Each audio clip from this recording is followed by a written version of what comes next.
Shalom Bapak Ibu, saudara yang terkasih di dalam nama Tuhan. Senang sekali kita menjumpai Bapak Ibu semua dalam program Pesan Gembala. Dan pada kesempatan hari ini kita akan belajar satu tema tentang bijaksana dalam memilih. Kenapa Bapak Ibu? Karena kita semua pasti pernah dihadapkan pada satu keadaan di mana mau tidak mau kita harus memilih. Sekalipun barangkali pilihan itu sulit untuk kita lakukan, tapi keadaan memaksa kita harus memilih. Nah, karena itu kita akan belajar bagaimana secara bijaksana kita harus memilih dari pilihan-pilihan yang mungkin barangkali sulit untuk kita lakukan. Sekalipun zamannya sudah zaman media sosial, Google pun juga tidak bisa memberikan solusi untuk satu misteri, yaitu misteri tentang sebuah pilihan. Kenapa? Karena di dalam pilihan itu ada konsekuensi yang nanti akan mengikutinya. Karena ketika kita salah memilih, maka dampak dan akibatnya itu sangat fatal,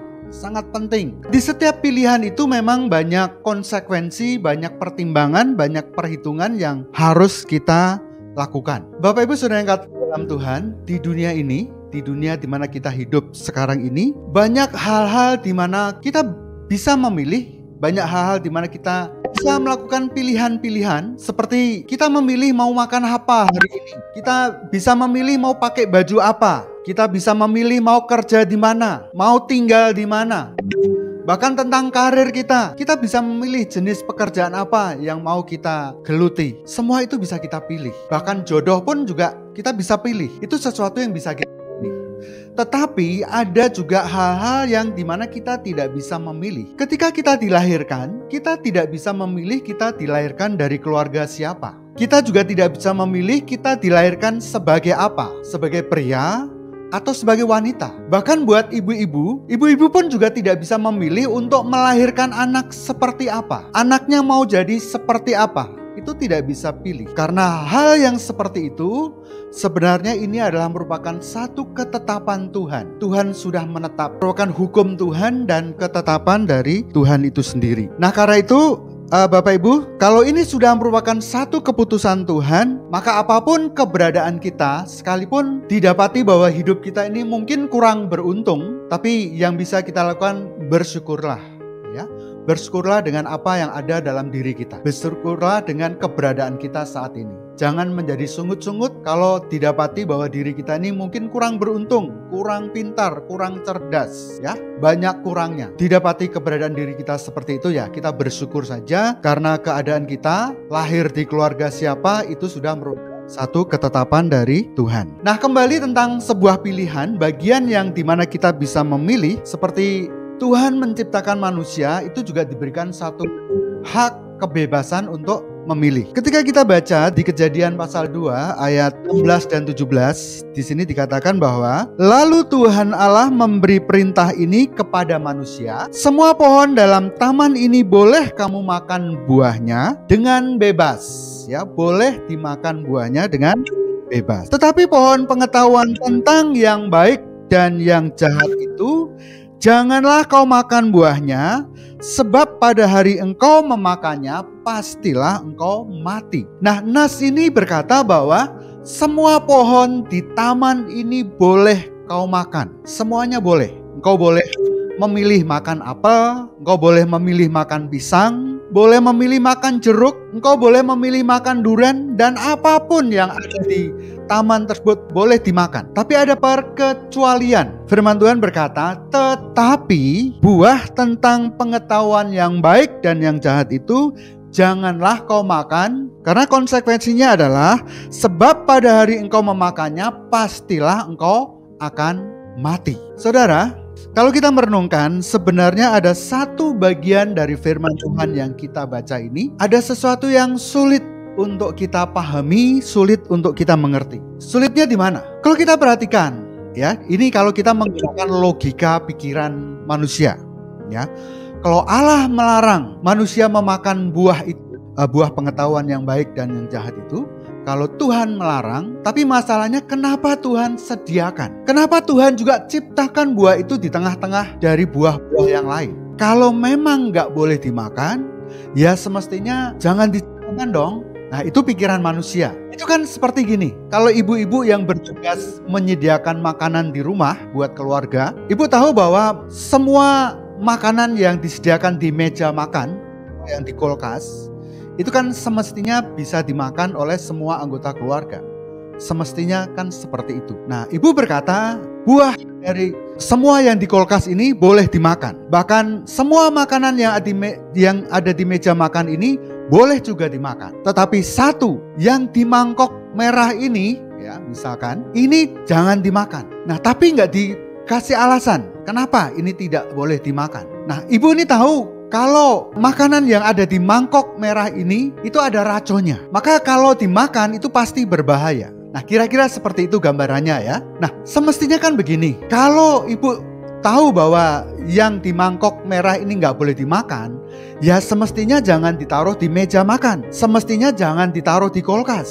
Semestinya makanan ini harus disingkirkan jauh-jauh dan harus dibuang kalau perlu. Tapi ini disediakan nah ini ada sesuatu yang kontradiksi. Nah, seperti itulah kira-kira ya pemahaman kita dari sisi pikiran manusia. Tetapi pikiran Tuhan kan tidak sama dengan pikiran manusia. Bahkan kita manusia pun juga tidak bisa menyelami pikiran Tuhan. Kita tidak bisa menyelami pikiran Allah. Allah ciptakan pohon itu dan Allah berkata, jangan kau makan buahnya. Itu merupakan keputusan Tuhan dan itu juga merupakan hukum Tuhan. Nah, manusia diberikan kebebasan, tetapi ada satu perkecualian tentang buah yang satu ini tidak boleh dimakan. Nah, sekarang manusia bagaimana menggunakan kebebasannya? Kadang kita semua, kecenderungan manusia ketika dilarang, justru dia berusaha untuk pengen tahu, berusaha untuk melanggarnya. Itu mungkin kecenderungan kebanyakan dari kita, kebanyakan dari manusia.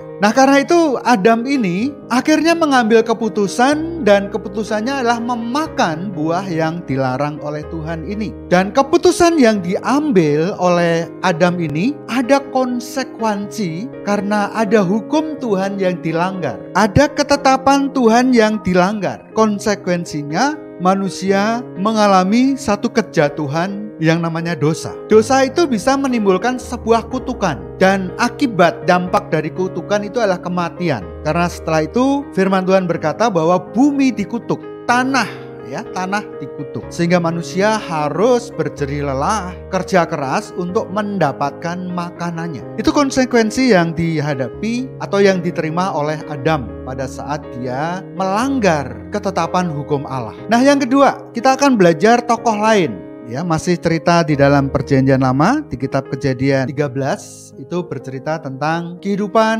keluarga Abraham ya, yang saat itu namanya masih disebut sebagai Abram, dan kita semua tahu Abram ini adalah bapa orang beriman karena imannya dia taat kepada Tuhan. Ketika dia diutus untuk pergi meninggalkan bapak ibunya, meninggalkan daerahnya ke suatu tempat dan dia taat kepada Tuhan, dia pergi juga walaupun dia belum tahu kemana dia harus. Suatu kesempatan didapati bahwa anak buah dari Abraham dan anak buah dari Lot, mereka berkelahi, bertengkar gara-gara perebutan daerah penggembala. Dan singkat cerita, Abraham mengambil suatu inisiatif. Dia berkata kepada Lot, Lot, kita ini kerabat, kita ini saudara. Tidak baik kalau kita bertengkar. Karena itu, pilihlah daerah ini, pisahkan dirimu dengan saya. Kalau engkau ke kanan, aku akan ke kiri. Sebaliknya, kalau engkau ke kiri, aku akan ke kanan. Nah, yang luar biasanya di sini, Abraham ini lebih tua dari Lot. Tetapi Abraham ini mengalah. Dia memberikan kesempatan kepada Lot terlebih dulu untuk memilih. Dan mendapat kesempatan ini, kemudian apa yang dilakukan Lot? Kita akan baca di ayat 11-13. Sebab itu Lot memilih baginya seluruh lembah Yordan itu, lalu ia berangkat ke sebelah timur dan mereka berpisah. Abram menetap di tanah Kanaan, tetapi Lot menetap di kota-kota lembah Yordan dan berkemah di dekat Sodom. Adapun orang Sodom sangat jahat dan berdosa terhadap Tuhan. Saudara, Bapak Ibu yang terkasih dalam Tuhan Yesus, ketika Lot mendapatkan kesempatan dari Abram untuk memilih, pertama yang dilakukan oleh Lot di ayat 10 dikatakan bahwa Lot melayangkan pandangnya. Jadi langsung dia memilih daerah yang subur di lembah sungai Yordan tadi, tapi dia juga lalai, tidak bergumul dulu dengan pilihannya, dan dia juga tidak bertanya dulu ke Tuhan, dan dia langsung mengambil keputusan untuk memilih lembah Sungai Yordan sesuai dengan pandangan mata, dan pandangan mata ini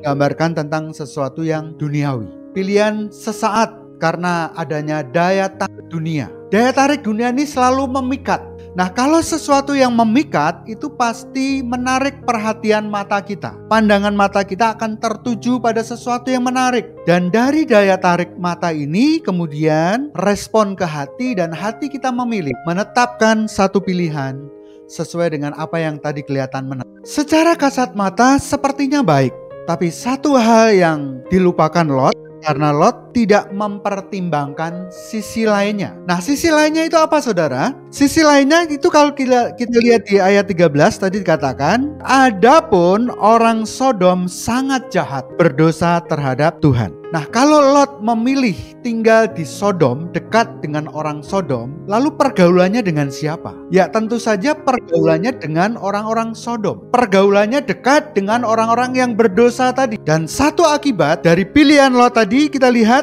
maka singkat cerita kita bisa tahu bahwa Sodom akhirnya dibinasakan, ditunggang balikkan oleh Tuhan melalui api belerang. Dan Lot mengalami dampak dari hukuman Allah terhadap penduduk Sodom dan Gomora. Apa akibatnya? Akibatnya Lot dipaksa dia harus keluar dari negeri itu. Tetap Tuhan memperhatikan dia sebagai orang benar. Dia tidak akan dibinasakan di tengah-tengah orang jahat. Tetapi keselamatan yang Lot terima itu didapatkan dari harga yang harus dia bayar. Dan harga yang dia bayar, dia harus meninggalkan semua harta yang pernah dia terima. Seluruh jerih lelahnya yang pernah dia nikmati itu harus dia tinggalkan. Ujungnya Lot kehilangan banyak hal. Dari peristiwa ini kita mau belajar satu hal tentang sebuah pilihan. Kita mau belajar bagaimana secara bijaksana kita harus memilih ketika kita dihadapkan pada satu pilihan dalam hidup ini. Yang pertama, maka pergumulkan itu terlebih dulu di dalam doa-doamu. Pergumulkan itu dalam doamu setiap saat sebelum engkau memilih. Apa yang mau kau pilih, pergumulkan dulu itu dalam doa. Tanya ke Tuhan, sampaikan ke Tuhan. Adalah lebih baik kalau engkau melibatkan Tuhan di dalam setiap pilihanmu. Sekalipun barangkali pilihanmu itu salah, tetapi kalau saudara melibatkan Tuhan, maka Tuhan bisa membalikkan keadaan yang salah, itu bisa Tuhan benarkan. Artinya gini, kalau pilihanmu itu tidak tepat, maka Tuhan bisa membalikkan keadaan yang sepertinya itu tidak menjanjikan, tapi Tuhan bisa buat sesuatu yang menjanjikan. Karena itu ketika kita harus memilih, maka yang pertama yang kita lakukan adalah bawa itu dalam pergumulan doa. Libatkan Tuhan supaya Tuhan ikut dalam apa yang kita. Yang kedua, pelajari apakah dalam pilihan itu ada hukum Tuhan yang dilanggar atau tidak. Sebab berbahaya kalau ada hukum Tuhan yang dilanggar. Adam memilih memakan buah tentang pengetahuan yang baik dan yang jahat. Dan pilihan Adam itu ternyata ada hukum Tuhan yang dilanggar. Dan pelanggaran itu mengandung satu konsekuensi. Ada konsekuensi dari hukum. Maka itu pelajari firman-Nya supaya tidak ada ketetapan hukum Tuhan yang dilanggar. Kalau ada hukum Tuhan yang sekiranya dilanggar, sebaiknya dihindari pilihan itu. Jangan ambil pilihan itu. Yang ketiga, pertimbangkan dengan bijaksana sebelum saudara memilih. Pada saat kita mau memilih, biasanya tidak terjadi ujuk-ujuk, tidak terjadi seketika. Masih ada waktu buat kita pertimbangkan. Segala sesuatu yang mau kita pilih, kita harus pertimbangkan terlebih dulu. Ya, kita pertimbangkan baik dan buruknya. Dari sisi baiknya dan dari sisi buruknya. Kita cek, kita cermati apa untung dan ruginya. Apa dampaknya buat kita? Apa dampaknya buat keluarga?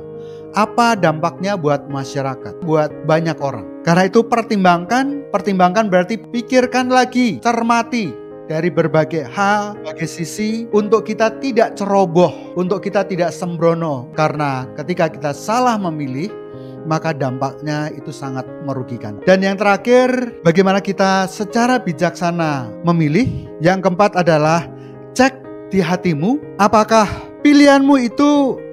pilihan yang akan kau tetapkan itu menjadi sejahtera atau tidak. Cek di hatimu apakah engkau sejahtera atau tidak dalam pilihan itu. Kalau di hatimu sejahtera, ya silahkan pilih.